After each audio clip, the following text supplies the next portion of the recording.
À propos des adaptations cinématographiques. Un style de commentaire que je retrouve énormément sous mes propres critiques de cinéma, mais aussi sous les critiques d'autres youtubeurs quand on parle d'adaptation, il y en a deux. Soit on dit, on voit bien que tu n'as pas lu l'original et donc ta critique est complètement à côté de la plaque. Soit on dit exactement l'inverse. Tu ne fais que te rapporter à l'original, tu ne fais que comparer à l'original et tu ne laisses pas le film vivre pour lui-même.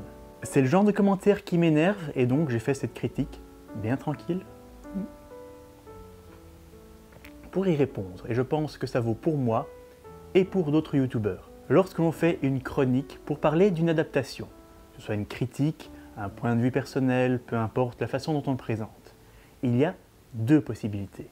Soit on a lu l'œuvre originale, soit on n'a pas lu l'œuvre originale. Vous allez me dire c'est bête, mais c'est vrai. Mais là où c'est vraiment important, et ce que beaucoup de gens n'ont pas l'air de comprendre, c'est que dans les deux cas, la critique est valable.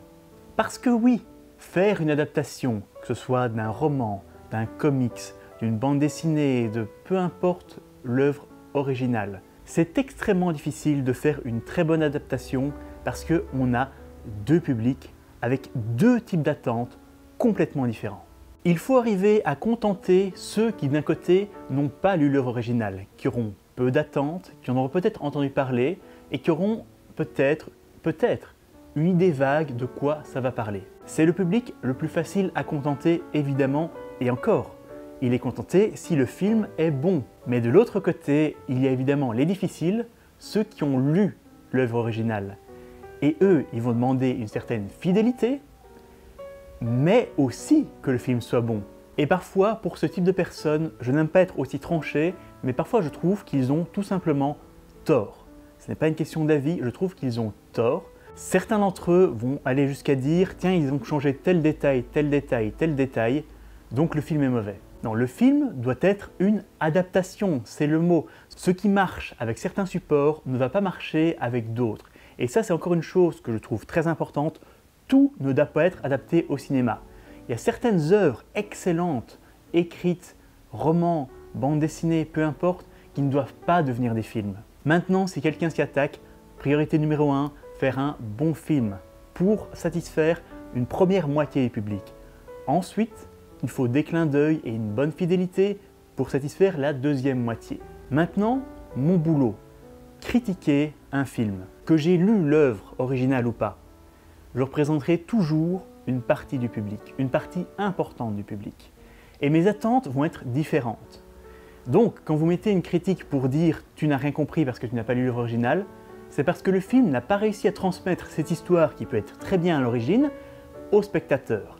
Ceux qui connaissaient l'histoire se sont adaptés beaucoup plus facilement parce qu'ils connaissaient déjà les tenants et les aboutissants, mais si le scénario reste obscur pour quelqu'un qui n'a pas lu l'œuvre originale, c'est un mauvais film.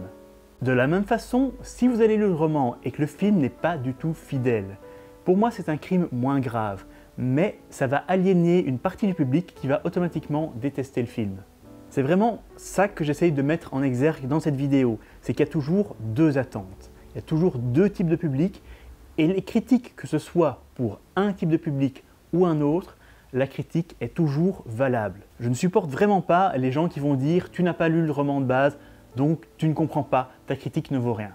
Autre point important, et là je vais me faire des ennemis, même si c'est une adaptation d'un roman que vous avez aimé, même si c'est l'adaptation d'un comics que vous avez aimé, peut-être, même si vous l'avez aimé, que beaucoup de gens vont considérer l'œuvre originale comme mauvaise. Et donc le film qui en découle, en général, ils vont le trouver mauvais. Ça ne veut pas dire qu'ils ont tort, ça veut dire qu'ils n'ont pas les mêmes goûts que vous. Prenons quelques exemples.